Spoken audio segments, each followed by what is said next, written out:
पौराणिक कथाओं के अनुसार ब्रह्मांड एक चक्र में बनता और नष्ट होता है। भौतिक विज्ञान के कई सिद्धांत हिंदू देवी देवताओं की लीलाओं में भी सिद्ध होते हैं। आज हम आपको बताएंगे ब्रह्मा और श्री कृष्ण के बीच हुए एक ऐसे ही प्रसंग के बारे में जिसमें श्री कृष्ण ने समझाई ब्रह्मा को थ्योरी ऑफ रिलेटिविटी। स्वागत है आप सभी का the divine tales YouTube channel पर और आपने बिल्कुल सही सुना। मैं उसी थ्योरी ऑफ रिलेटिविटी की बात कर रहा हूँ जिसे जब आइंस्टाइन ने दुनिया के सामने रखा तो पूरी मानव जाति को सोचने का एक नया आयाम मिला। थ्योरी ऑफ रिलेटिविटी के सिद्धांत हमारे पुराणों में हजारों वर्षों से लिखित पड़े हैं। श्रोताओं, बात तब की है जब भगवान विष्णु कृष्ण अवतार में पृथ्वी लोक पर रह रहे थे। एक बार जब ब्रह्मदेव विचरण करते हुए भूलोक पहुँचे तो देखते हैं कि कृष्ण कुछ साथियों के साथ वन में गाय चरा रहे थे। ब्रह्मा ने कृष्ण को जब दीन ग्वालों के संग भोजन करते देखा तो ब्रह्मा को ये देखकर बड़ी घृणा हुई कि कृष्ण ग्वालों के जूठे कौर खा रहे हैं। उन्होंने सोचा कि ये कैसा परब्रह्म है, क्यों ना इसकी परीक्षा ली जाए कि ये परब्रह्म है भी या नहीं। पहले तो ब्रह्मा ने उनके गाय बछड़े चुरा लिए। फिर जब श्री कृष्ण अपने गाय बछड़ों को खोजने गए फिर ब्रह्मा ने एक और चाल चली। अब उन्होंने सभी ग्वालों को पहले तो अदृश्य कर दिया, फिर स्वयं उन्हें ब्रह्मलोक ले जाकर छुपा दिया। ब्रह्मा जी ये चाल चलकर बड़े प्रसन्न हुए। भगवान कृष्ण जब वापस लौटे तो उन्हें सब समझ में आ गया। बजाय किसी जवाब देने के कृष्ण ने खुद को कई रूपों में विवत्व करके उन समस्त ग्वालों, गायों और बछड़ों का रूप स्वयं धर लिया।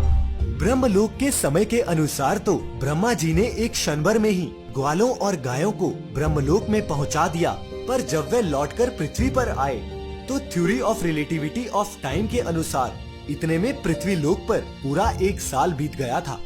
एक साल से भगवान कृष्ण के वो अंश ग्वाले और गाय अपने गांव परिवार के बीच रह रहे थे, लेकिन किसी को भी ये एहसास नहीं हुआ कि ये असली नहीं है। इधर ब्रह्मा जी जब धरती पर वापस आए तो देखते हैं कि जिन गाय ग्वालों को वो अभी अभी ब्रह्मलोक छोड़कर आए थे वो पृथ्वी लोक पर कृष्ण संग खेल रहे हैं।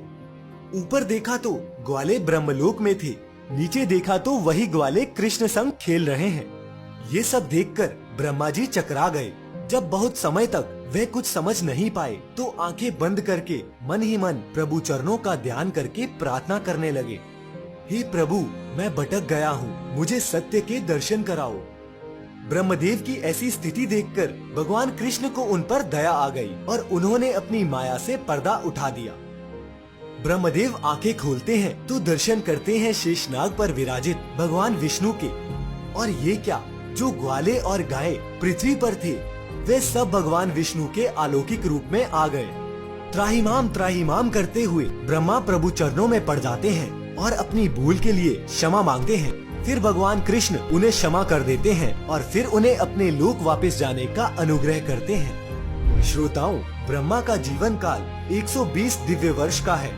हर दिन ब्रह्मा एक के बाद एक 14 मनु बनाते हैं जो बदले में दुनिया को बनाते और नियंत्रित करते हैं। इस प्रकार ब्रह्मा के एक दिन में मनु की 14 पीढ़ियां अपना जीवन जी लेती हैं। अगली सुबह वे फिर से पहले मनु का सृजन शुरू करते हैं। यह चक्र 120 दिव्य वर्षों तक चलता है, जिसके अंत में ब्रह्मा खुद को नष्ट कर देते हैं और फिर उनका पुनर्जन्म होता है। श्रीमद् भागवत गीता में लिखा है, सहस्त्र युग अहर्यद ब्राह्मणो विद, अर्थात ब्रह्मा का एक दिन 1000 महायुग के बराबर है।